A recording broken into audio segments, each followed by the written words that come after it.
name's Ruby. I'm from Australia.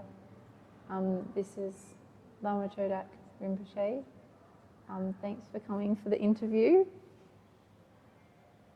So the last 2 months you've been translating for Lamdre. What's this job been like? Yes, Lamdre, given by His Holiness 42nd, with His Holy Father 41st, is a big mega activity that is unprecedented thing. So because His Holiness is giving here first time in Nepal, and also having the opportunity for me to come and translate has been in my mind and planned for the last 14 months.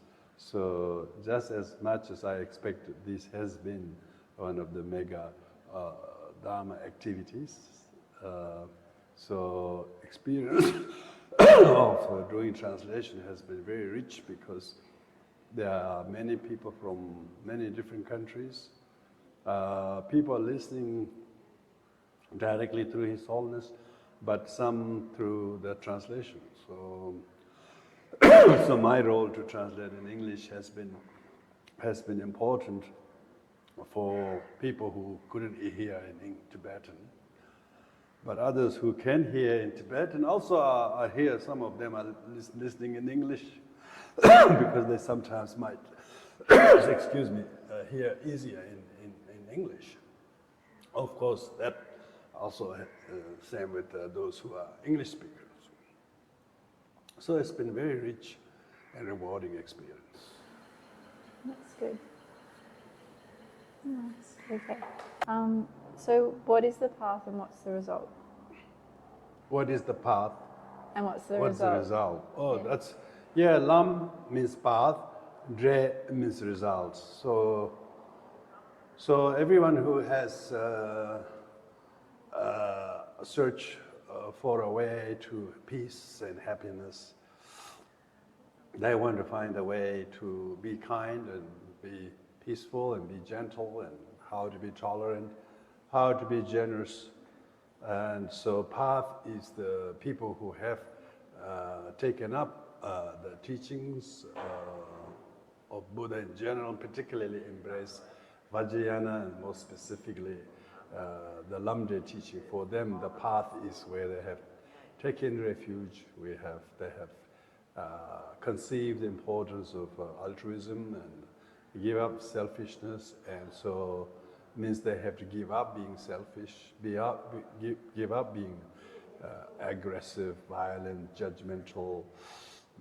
So they left that way, and so they have chosen the path to adopt peace and selflessness and compassion and the right view. So those who have made a commitment to do that is what we call one who has entered the path. And the result is that, of course, the person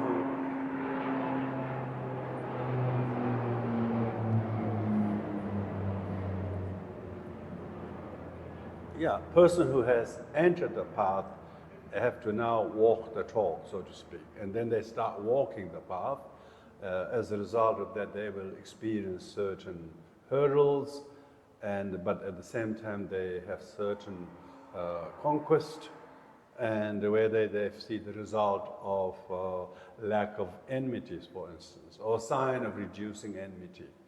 And then they realize, then they see the heart becomes more soft and head become a little bit spacious, and they feel really at ease and peace.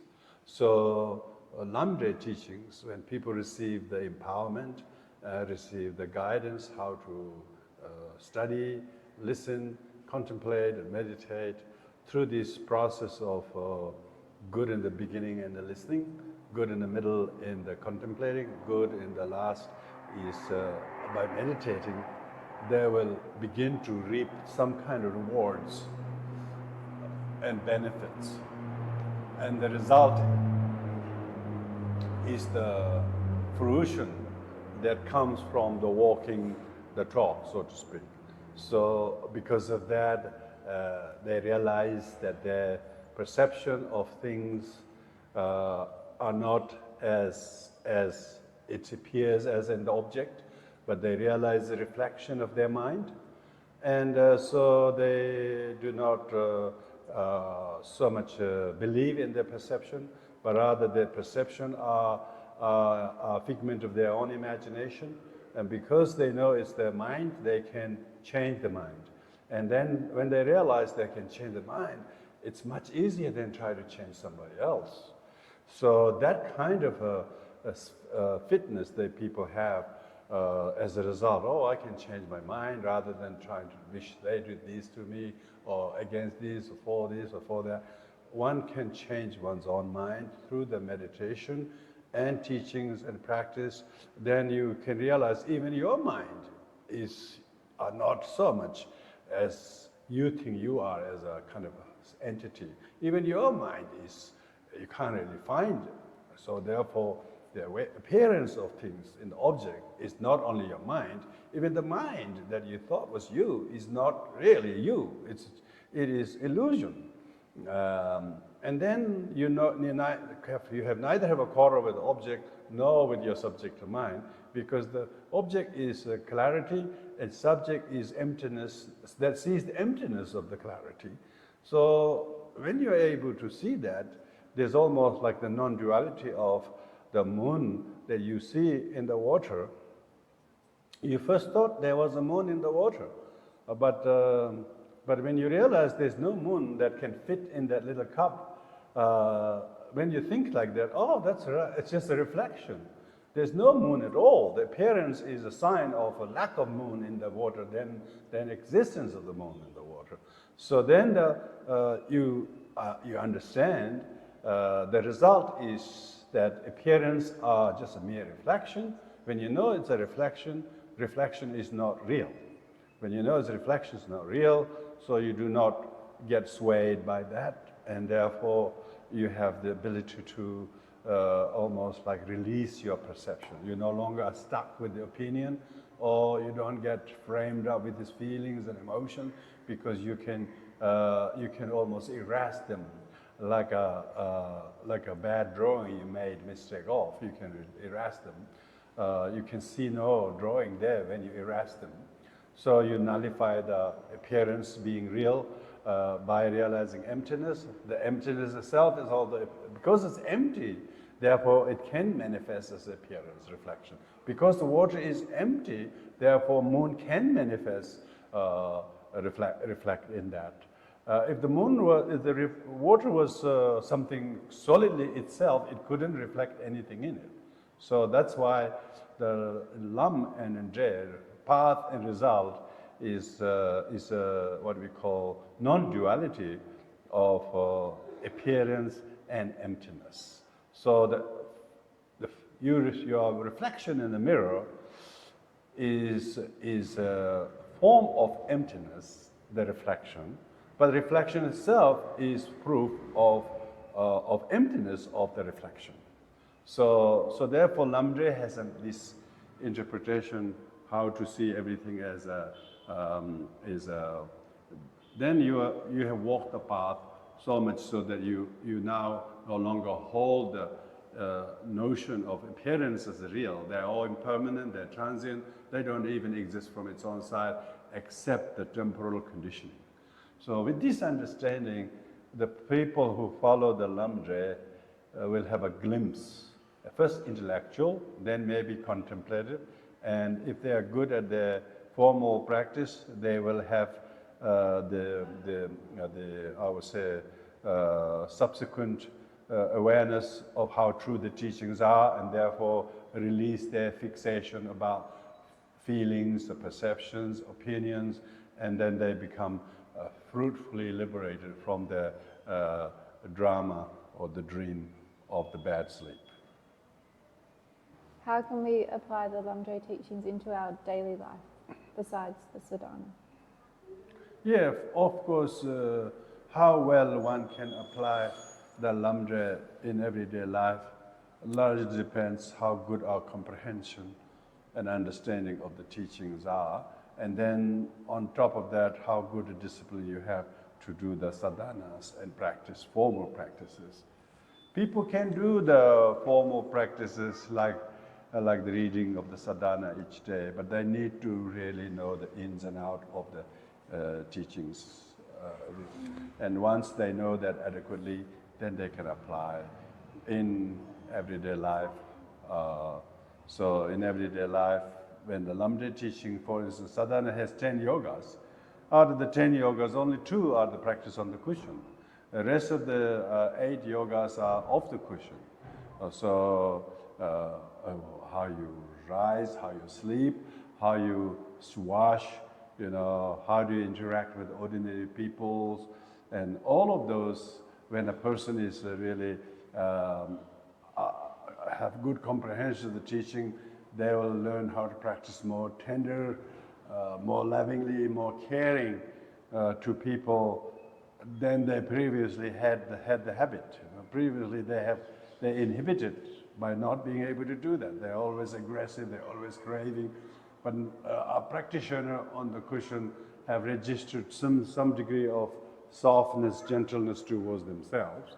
And then they will reflect that gentleness towards others if they are able to translate the yogas of the conduct, they call yogas of the rising, when you rise early morning, when you go to bed, if you sleep not like a cow, for instance. Most people can sleep like a cow, perhaps, after munching something and then fall asleep. But people deliberately took up the sleeping yoga, for instance. Each night they go to sleep. Each night when they rise up in the morning, or when they wash, each time they wash, the rising, sleeping, washing, eating, just those 4, if they incorporate with the prescribed teachings that are taught in the formal practices, then they already have a conduct that really tames them. And because of that, they are able to treat and see fellow sentient beings who haven't got any dharma. Even if they're behaving in a very aggressive way, you feel compassionate, how lost sentient beings are without the path and the dharma. So we become much more attentive and present, to be patient, to be not judgmental, not reactive, as most social people are. They say zero tolerance, for instance. In Buddhism, we have to perfect the tolerance. We don't practice zero tolerance. We have to try to few digits of tolerance first, and until it becomes perfection, which is 100% tolerance. So in society, we need more people who give peace a chance. And those who practice Lamde, like any other Mahayana and Vajrayana Buddhist teaching, they will all remember bodhicitta, altruism, and compassion, tolerance. If they remember these 3, in the formal teaching it might say you shouldn't forget the guru's name, the deity's name, and maybe your secret name. But in real life, you should remember bodhicitta and tolerance and forgiveness. So to me, these are deities, these are gurus, these are the secret teachings that you can really apply to everyday life. What resources are available for English-speaking students from Lamde? What resources? Oh yeah, well now lots of the Tibetan Buddhist teachings are the huge materials we have in Tibetan. The resources that are translated is just a small fraction. There's huge number of resources yet to be translated. But last 10, 20 years, there are quite a few translations made of some of the important Lamde texts.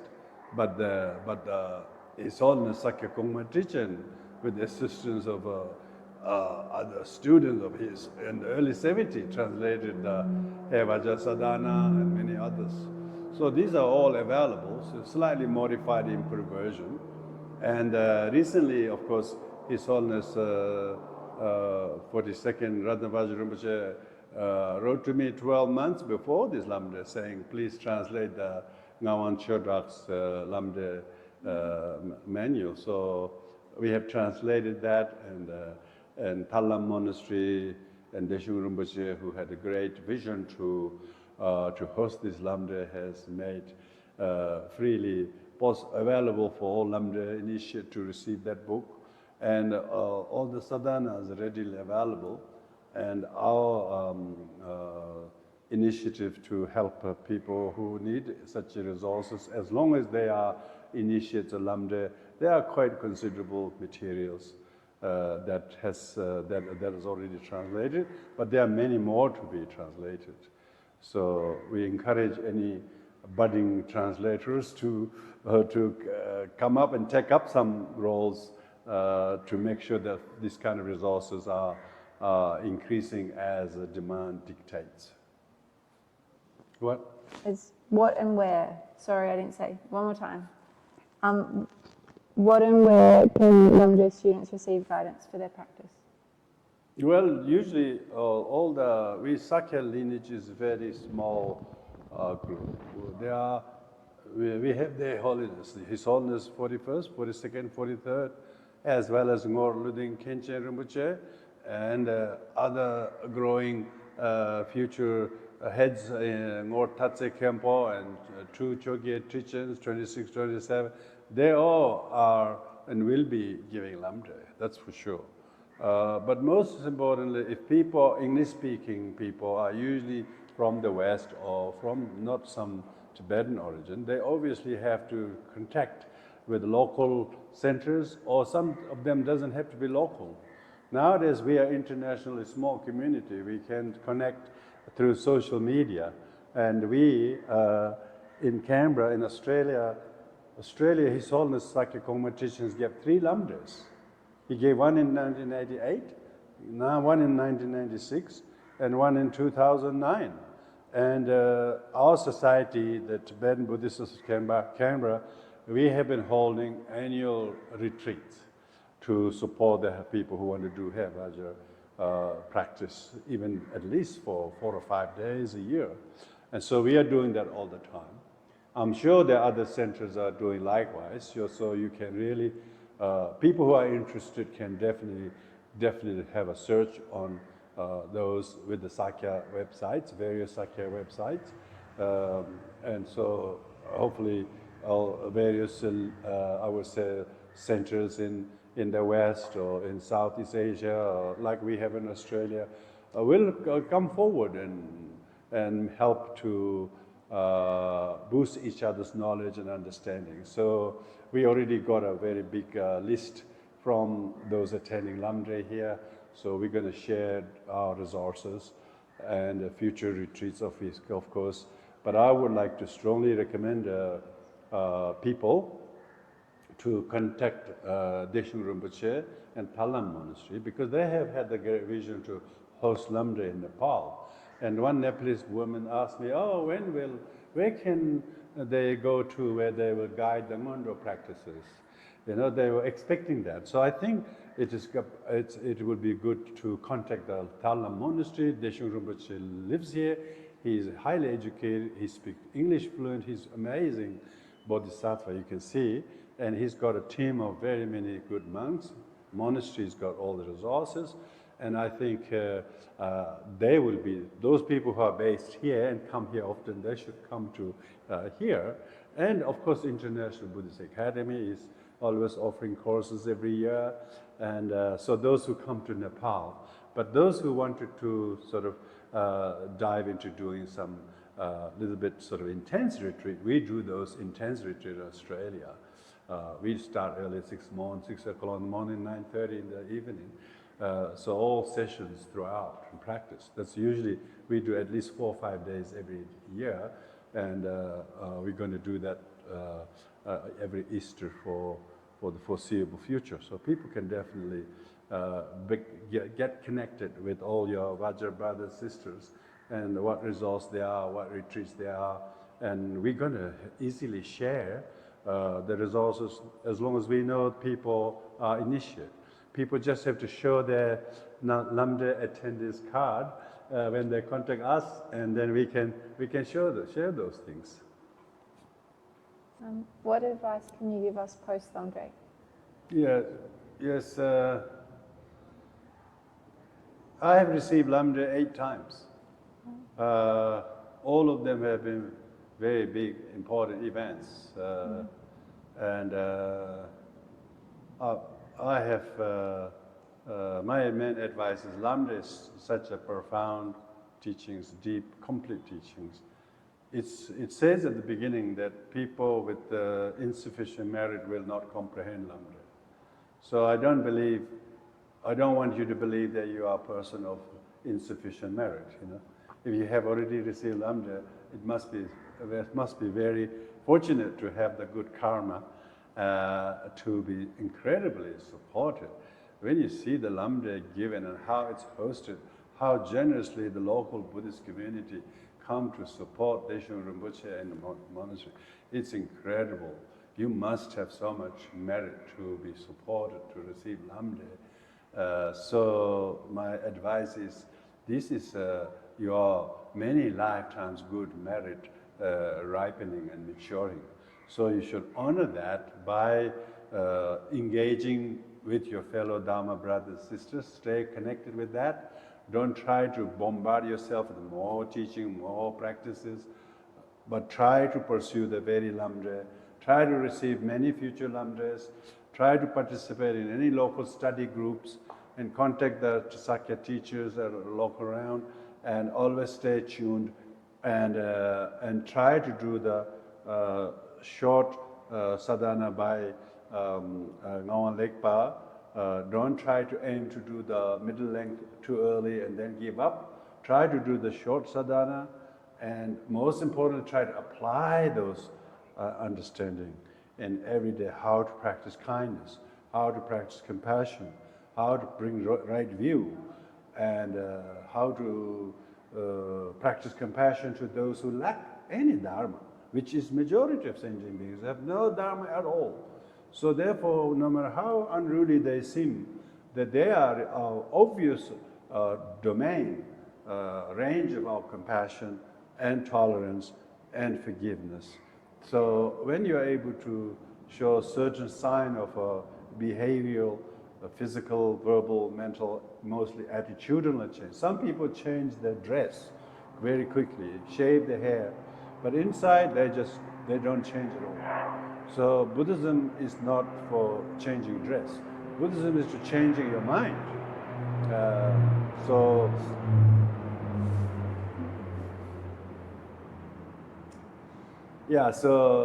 the most important advice is the Buddha himself said, do not do anything unvirtuous or non-virtuous conduct, physically, verbally, mentally. Do all that is virtue. So adopt the bad, adopt the good, drop the bad, and purify your mind, they said. So the Lambda sadhana or practices are to change our attitude, not just about our past, but people, and try to develop a kind, respectful, compassionate, and tolerant attitude towards them. If one is doing that, then that's a really great relief. Then your mind is haven't got the weight of dense and tense negativities. And you can feel the lightness and softness and spaciousness. And no wonder why Buddhism is called path of enlightenment, because it makes you to light and bright, not heavy and dark. So I'm sure the teaching gives that guidance once our heart is always on believing and faith in the teaching, and implementation of that through one's own words, deeds, and thoughts. Okay, great. Thank you for your time, Rinpoche. Welcome. Thank you. How do people access your teaching material? Many of the teachings that we give have been made available on YouTube. That's usually www.sakya.com, AU, and then YouTube. So you can actually add many hundreds of videos of teachings that I've given. So that's one thing. Another thing is you go on that very website and then ask to be included in our mailing list. So our weekly teachings, our annual retreats, they can join on Zoom. And so some may not be able to join on Zoom. It timing suits, so that's always available. Others are people who wish to have recorded materials. We probably could send materials, a Dropbox or particular link, the audio ones. Otherwise, all the visual ones are all recorded on YouTube on that channel. What are the prerequisites before taking Lamdre? Well, there's no really any prerequisites that they would usually make to attend Lamdre, as long as you have intention to follow the path, starting with refuge. And refuge means you formally become Buddhist. There's a section towards after the 10th day, you actually take refuge in Bodhisattva vows. And then day after that, you will be accepted as a acceptance of Vajrayana disciple. So once you have done that, by taking Lamdre, you have basically become Buddhist. And you have also become Mahayanist. And then if you take the empowerment, you have also become a Vajrayanist. So you have done the whole deal of being a Buddhist and a Mahayanist. They're taking Bodhisattva vows and also Vajrayana vows. What really it entails is being one who has taken refuge or become Buddhist means they should learn to live a life that is non-violent, compassionate, and tolerant, and not being sort of anti-non-Buddhist religions, but respect them still, but otherwise honor the Buddha as the fully enlightened one, and his teaching as your way, and fellow practitioners as companions. And so once a person has taken Lamdre, or before taking Lamdre, they should know that I will definitely take the Buddhism as my path, and on top of that being a Mahayanist, adopt Bodhisattva vows, and then on top of that take up the nitty-gritty practices of Lamdre teachings. So that usually means deity yoga practices. So this means by taking Lamdre, a person has become Buddhist and a Mahayanist and a Vajrayanist all together.